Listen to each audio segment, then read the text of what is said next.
Hai guys, selamat datang di channel Cinemark Alur. Kali ini Mimin mau ngebahas film tentang anak muda yang harus ngebayarin hutang bapaknya. Dimana film ini berjudul Gladiator yang rilis pada tahun 1992. Sebelum masuk ke alurnya, kalau kalian suka sama channel ini, kalian bisa klik like dan tombol subscribe-nya. Terima kasih. Film dimulai dengan seorang anak muda yang bernama Tommy. Dia lagi OTW ke sekolah dan ternyata hari ini adalah hari pertama Tommy sekolah sebagai siswa pindahan di sana.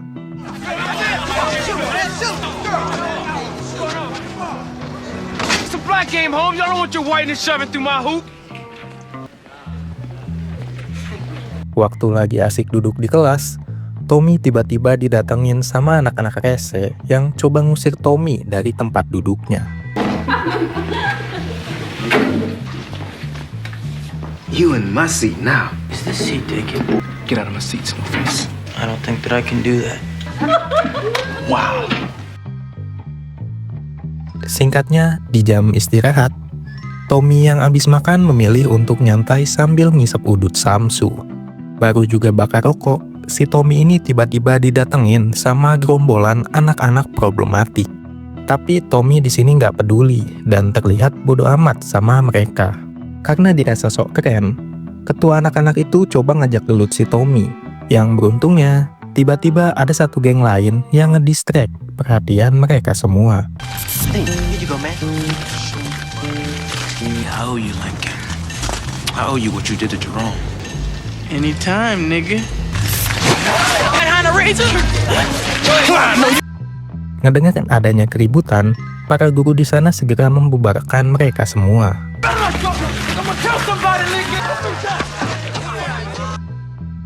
Sepulang sekolah, Tommy udah ditungguin sama DC pinjol yang ternyata mereka ini mau nagih utang ayahnya Tommy sebesar $1.250. Karena tahu Tommy nggak punya uang, dua orang DC pinjol ini cuma pesan ke Tommy untuk ngasih tahu kedatangan mereka ke ayahnya Tommy dan minta buat cepetan bayar hutang kalau hidup ayahnya Tommy ini mau selamat. Malam harinya ketika sedang tidur, Tommy tiba-tiba dibangunin sama si ayah yang cuman mau nanya gimana hari pertama Tommy di sekolah barunya. Ngerasa ada yang janggal, si ayah minta Tommy buat lebih terbuka dan dengan berat hati si Tommy cerita kalau tadi siang ada DC pinjol yang datang ke sini. Singkatnya si ayah kemudian ngejelasin tentang runtuhnya perekonomian keluarga mereka. Ternyata hancurnya ekonomi mereka ini dimulai ketika ibunya Tommy ini meninggal. Si ayah yang gak terima atas kematian istrinya meluapkan itu semua pada alkohol dan juga judai. Yang hal ini ngebuat dirinya dipecat dan terlilit hutang. Tapi sekarang si ayah minta Tommy buat nggak usah mikirin utang itu lagi. Karena sekarang si ayah udah punya pekerjaan dan bakal ngebayar itu semua. Tapi dengan syarat, ia harus meninggalkan Tommy keluar kota selama 1 bulan. Keesokan harinya, ketika sedang libur, Tommy datang ke kafe milik temannya yang bernama Dawn. Atau biar enak, kita sebut aja Stella. Can I get a cup of coffee, please? No food? I'll just take the coffee, thanks. Stella yang ngeliat muka Tommy lagi butuh duit, coba nawarin dia buat jadi tukang cuci piring di kafenya. Karena lagi BU parah, Tommy pun mau nggak mau harus menerimanya.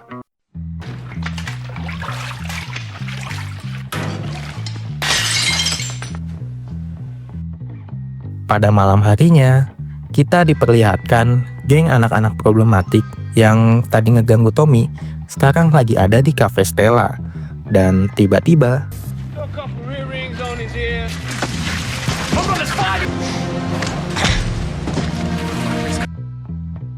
beruntungnya pertarungan itu segera dilerai sama pria yang bernama Jack.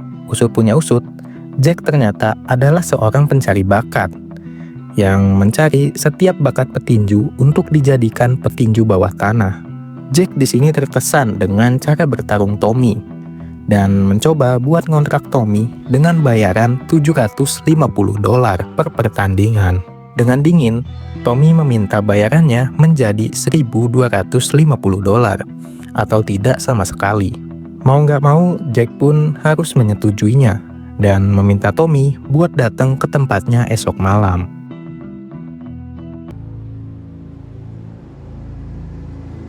Besok malamnya Tommy pun datang ke tempat yang dimaksud. Di sini, Tommy diperkenalkan dengan seorang kakek-kakek yang bernama Noah. Di sini, Noah akan menjadi pelatih sekaligus manajer yang akan mengurusi keperluan Tommy di sana. Saat sedang melakukan persiapan, Tommy diingetin kalau pertandingan bawah tanah bakalan berlangsung seperti perang, yaitu tidak ada keadilan, tidak ada pelanggaran, dan yang ada hanyalah kemenangan. Di tempat ini juga Tommy ketemu sama teman sekolahnya yang bernama Romano. Waktu lagi asik ngobrol, si Romano ini iseng nanya kalau Tommy bakalan bertarung melawan siapa. Dengan enteng si Tommy ngejawab kalau dia bakalan bertarung dengan Black Death. Ngedenger itu, Romano ini agak kaget karena lawannya Tommy ini langsung raja terakhir. Dan setelah menunggu cukup lama, kini tiba giliran Tommy masuk ke dalam ring. 7-0 with 21 knockouts. Tommy Riley.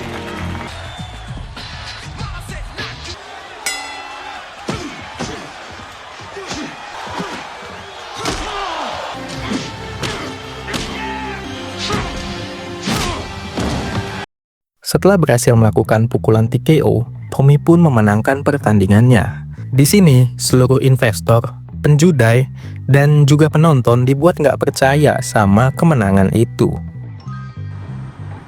Siang harinya, Tommy datang ke klub boxing buat nemuin Jimmy.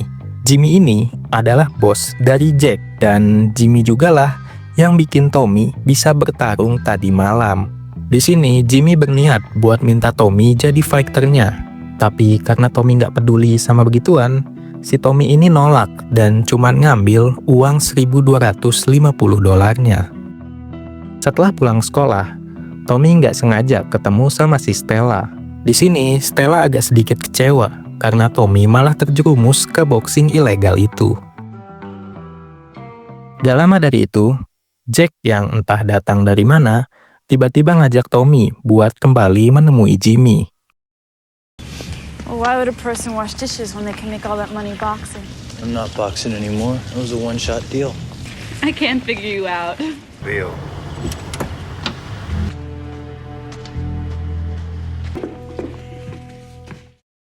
Setelah menunggu cukup lama, Jimmy ini langsung ngejelasin kalau DC Pinjol yang kemarin ngedatengin Tommy itu adalah anak buah dia.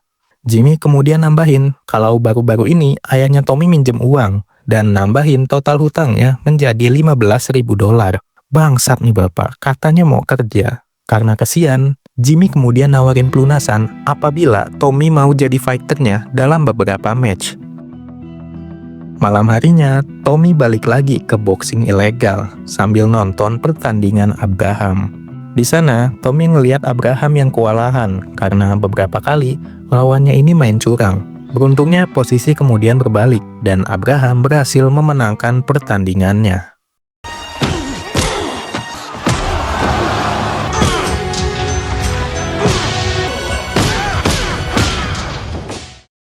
Sepulang dari sana, Tommy yang gabut memilih buat mampir dulu ke rumahnya Noah. Dan dari sinilah kita diberitahu latar belakang si Jimmy, yang ternyata Jimmy merupakan mantan petarung kelas berat yang selama karirnya, dia itu cuman kalah 1 kali. Tapi karena cedera panjang, akhirnya dia memilih pensiun dan beralih menjadi bisnismen. Keesokan harinya, ketika sedang berlatih di rumah, Tommy tiba-tiba didatengin sama Stella yang kangen sama AA Tommy. Karena sejak ikut boxing ilegal, Tommy ini nggak pernah masuk sekolah.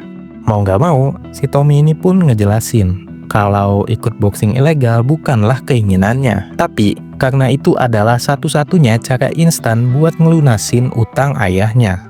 Setelah pertemuan itu, kini hubungan Tommy dan Stella menjadi semakin dekat.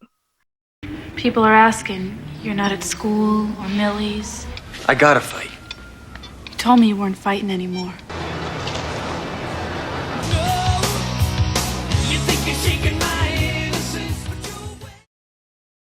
Sejenak kita pindah ke si Romano yang lagi ngejalanin pertandingan boxing ilegal kayak biasa. Hingga pada saat jeda istirahat, lawannya ini coba memberikan sesuatu pada sarung tinjunya. Dan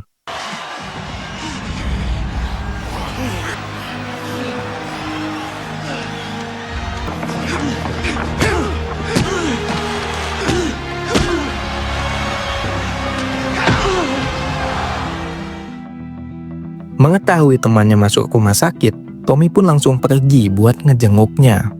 Tapi waktu pas Tommy datang, gak lama si Romano ini meninggal dunia. Innalillahi.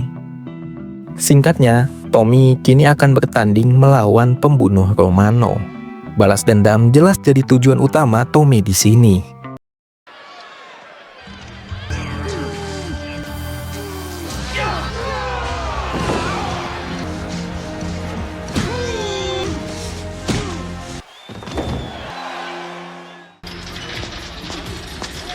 Hey, my man.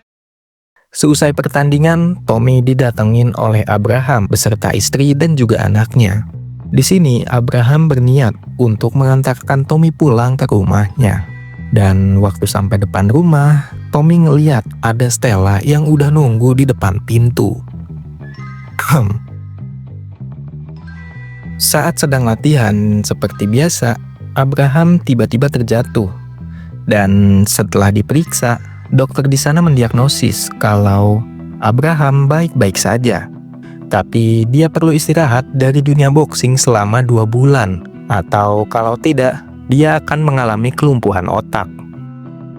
Singkatnya, pada malam hari, Tommy datang ke lokasi boxing. Dan kebingungan, waktu lawan mainnya ini malah bertarung sama pemain lain. Dirasa aneh, Tommy langsung pergi ke si Jack untuk nanyain hal tersebut. Dengan santainya, Jack ngejelasin kalau pertandingan Tommy sekarang udah diubah.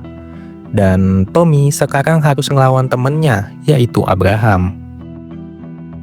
Abraham Lincoln Hayes.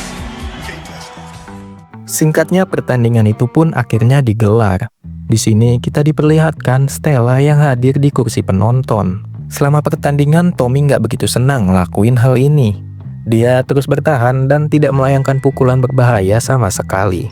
Karena dianggap tidak menghibur, Jimmy jelas marah karena pertandingan ini akan mempengaruhi image dari event boxing bawah tanahnya.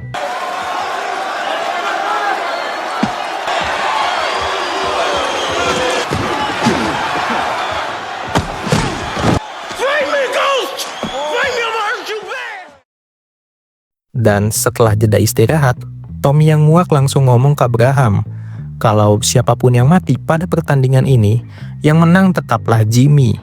Abraham yang sadar tiba-tiba memilih buat mundur, dan hal ini langsung ngebuat penonton dan juga si Jimmy ngamuk. Hingga tiba-tiba Jimmy yang muak langsung masuk ke dalam ring dan I'm not fighting for you no more.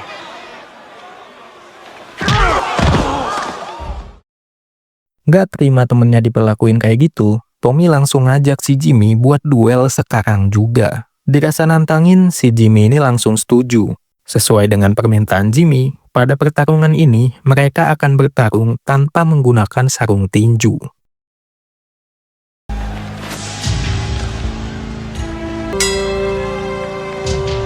that right, Tommy?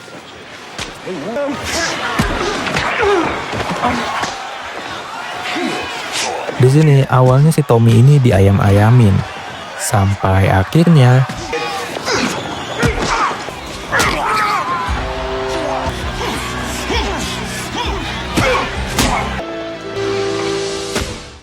dan setelah melayangkan pukulan terakhir, Tommy pun berhasil memenangkan pertandingannya.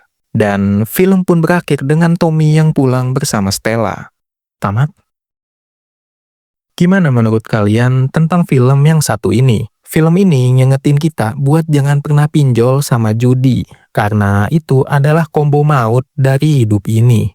Dan mungkin segitu aja alur film yang bisa Mimin bawain. See you!